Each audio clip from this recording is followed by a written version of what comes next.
শ্রীকৃষ্ণের আদর্শ সব জায়গায় ছড়িয়ে পড়ুক, এমন প্রত্যাশা জানিয়েছেন সেনাপ্রধান জেনারেল ওয়াকারুজ্জামান। তিনি ঢাকেশ্বরী জাতীয় মন্দিরে জন্মাষ্টমী শোভাযাত্রা উদ্বোধন অনুষ্ঠানে এই বার্তা দেন। অনুষ্ঠানে তিনি বলেন, এ দেশ সবার, এখানে কোনো ভেদাভেদ থাকবে না, সবার সমান অধিকার থাকবে। আপনারা নিশ্চিন্তে এদেশে বসবাস করবেন এবং ধর্মীয় অনুষ্ঠান আনন্দের সঙ্গে উদযাপন করবেন। সেনাপ্রধান আরও জানান, নৌবাহিনী ও বিমান বাহিনী প্রধান সহ সারা দেশে মোতায়েন থাকা সশস্ত্র বাহিনী নাগরিকদের পাশে থাকবে। এক হয়ে সবাই মিলে দেশ ও সমাজের উন্নয়নে কাজ করার প্রতিশ্রুতি দেন তিনি।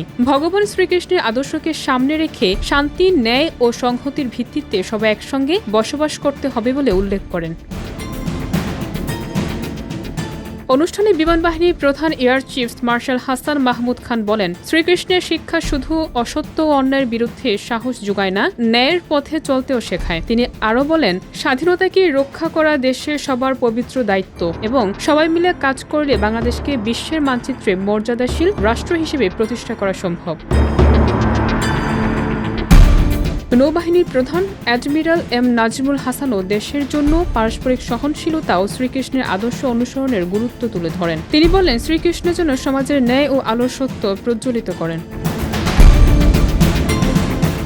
পরিশেষে প্রদীপ প্রজ্বলনের মধ্য দিয়ে তিন বাহিনীর প্রধান জন্মাষ্টমীর শোভাযাত্রার শুভ উদ্বোধন ঘোষণা করেন। শোভাযাত্রা পলাশীর মোড় থেকে শুরু হয়ে রাজধানীর বাহাদুর শাহ পার্কে গিয়ে শেষ হবে। অনুষ্ঠানটি শুধু ধর্মীয় উদযাপনই নয়, সামাজিক একতা ও পারস্পরিক সহনশীলতার বার্তা ছড়িয়ে দেওয়ার মাধ্যমে দেশের নাগরিকদের মধ্যে ঐক্য ও প্রেরণা সৃষ্টি করেছে।